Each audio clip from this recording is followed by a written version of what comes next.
Isang magandang hapon po sa inyong lahat. Ito na naman po ang inyong Kuya Attorney Noel na muli ay magbabahagi sa inyo ng konting kalamang legal na pwede niyong magamit sa inyong future transactions. Ano po? Kamusta na po ba kayo? Mukhang talagang parami ng parami ang ating mga COVID patients, yung COVID positive.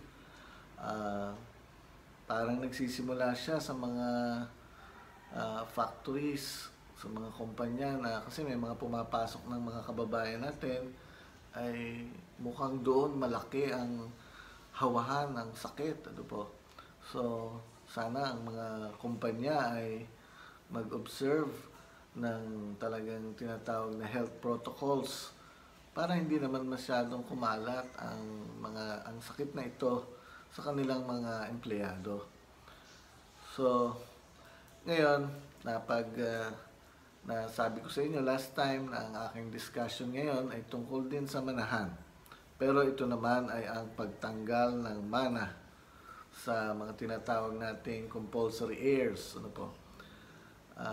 Pero ang uunahin natin ngayon ay yung pagtanggal ng mana sa mga anak o yung mga grounds for disinheritance of children. Ano po? Marami po kasi ang grounds at ang kauna-unahan dyan ay yung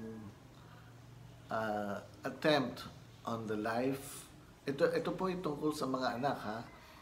Yung attempt on the life of the testator o yung parents, no? Na mag-iiwan ng ari-arian. There is an attempt on the life of the parents at ito ay napatunayang guilty ang anak.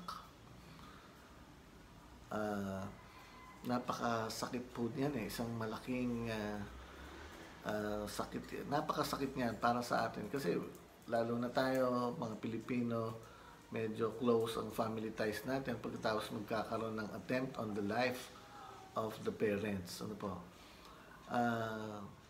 Bukod po sa attempt on the life of the parents, pwede rin magkaroon ng attempt on the life of his or her siblings. Ano po? O yung kapatid niya.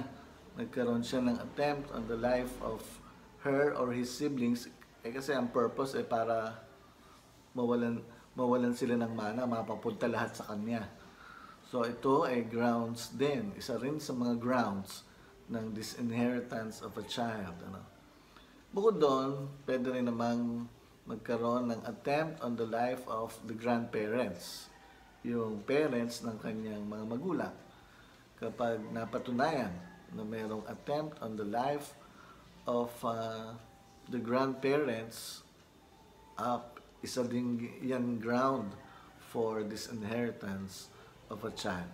Pero dapat natin malaman na dapat ay mayroong conviction o napatunayan na guilty siya dito sa ginawa niyang attempt against the life of his parents.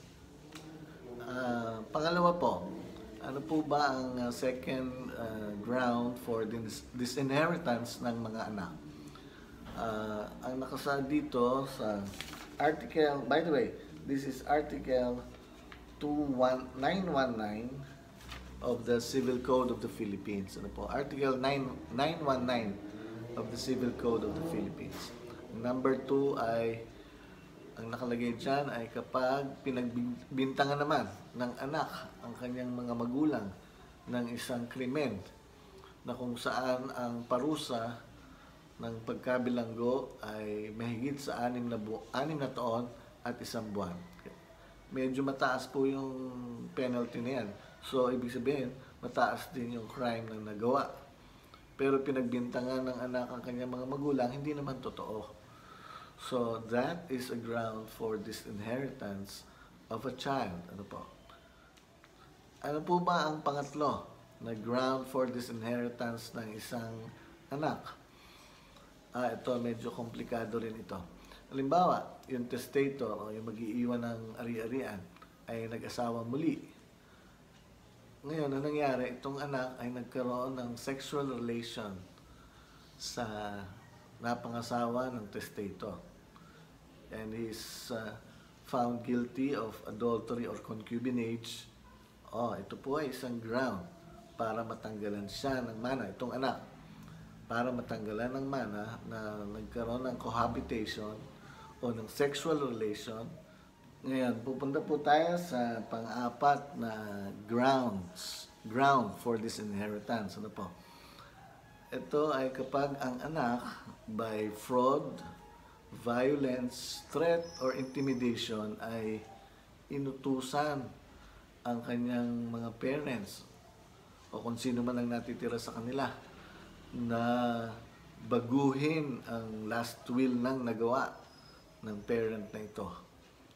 O kaya naman ay palitan ang nasabing will. O kaya ay hindi ito ipa-implement.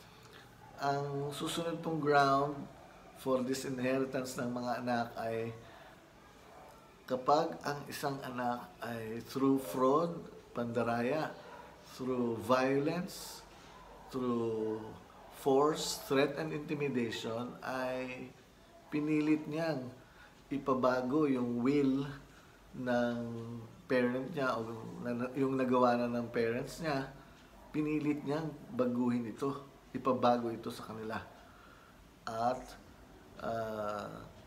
gumawa ng panibago. Isa po yan sa ground ng disinheritance ng mga anak. Ano po? Kasunod din nun ay pwede rin through fraud, intimidation, violence, pwedeng puwersahin din ng anak yung kanyang parent na gumawa ng will para sa kanya in favor of him. Ito po ay ground for disinheritance ng isang anak. Ang susunod po na ground for disinheritance naman ay yung tinatawag na hindi pagsuporta sa mga magulang niya, lalo na nung mahina na, may sakit, refusal to support. Kung tutusin, pag minsan ina-abandon pa ang mga magulang. This is a ground for disinheritance of a child. Kasi naman, ang normal na sitwasyon sa atin ay ang ating mga magulang ay inaalagaan natin kapag meron ng sakit o kaya kung mahina na. Kaya napaka-tragic naman noong makikita natin ang isang anak refuse to support his or her parents o kaya inabandon na pa niya yung kanyang mga magulang. So that is a ground for disinheritance ng isang anak. Ang sumunod po na ground for disinheritance ng mga anak ay kapag nag-commit siya, itong anak, against his or her parents ng yung maltreatment either by words or by deeds. Ibig sabihin masakit magsalita, masyadong pinagsasalitaan ng masasakit ang kanyang mga magulang o kaya ginagawa ng masama ang kanyang mga magulang. Ito po ay isang ground for disinheritance ng mga anak. Tayo po ay nasa number 7 na. Ang number 7 ay kapag ang isang anak ay namuhay ng isang immoral na pamumuhay. Marami pong klase ang immoral na pamumuhay siguro naman alam niyo na yan, hindi ko na yan iisa-isahin sa inyo. If a child lives an immoral life, immoral, baka ang isang anak ay pumatol sa isang may asawa, that is an immoral, illicit relationship. Kaya dyan po pwedeng tanggalan ng mana ng mga magulang ang kanilang mga anak. Siyempre pinoprotektahan ng mga magulang ang reputasyon ng family. At bukod doon, siyempre mahal din nila ang kanilang mga anak na huwag sanang gawin yung mga ganong immoral at pumasok sa isang illicit relationship. At bilang panghuli ay ang anak ay pwedeng tanggalan ng mana kapag siya ay nagkaroon ng krimen na ang parusa ay mataas pa sa 6 years, 1 day, pataas. Ibig sabihin niyan, mataas ang crime noon mataas rin ang crime na nakomit niyan. Mayroong kaakibat na tinatawag na civil interdiction. Yung pong civil interdiction ay ini-impose yan ng korte as provided for by law na kaakibat o kasama ng imprisonment. Yung civil interdiction ay isa dyan yung pagtatanggal ng karapatan para magmana ang isang tao sapagkat napakabigat ng kanyang krimeng ginawa. Kapag ang isang anak ay gumawa ng ganyang krimen, naparusahan siya with civil interdiction, mawawalan siya ng karapatang magmana sa kanyang mga magulang. So, yan po ang grounds for disinheritance ng mga anak. So, basically, as a compulsory heir, required nga ng batas na bigyan siya ng mana kahit may last will. Nasabi ko sa inyo noon na dapat yung sa last will kasi kalahati ng properties ng testator o ng nag-iiwan ng property ay bibigay sa compulsory heirs niya. Yung kalahati kahit saan o kahit kanino niya ibigay yon. Ganito po ang rule natin dito sa Philippines. Ano po? Okay. So, sa ngayon, hanggang dyan muna tayo sa grounds for disinheritance ng mga anak.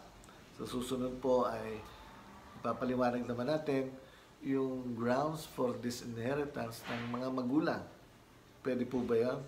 Opo, kasi po, halimbawa, mayroong isang anak,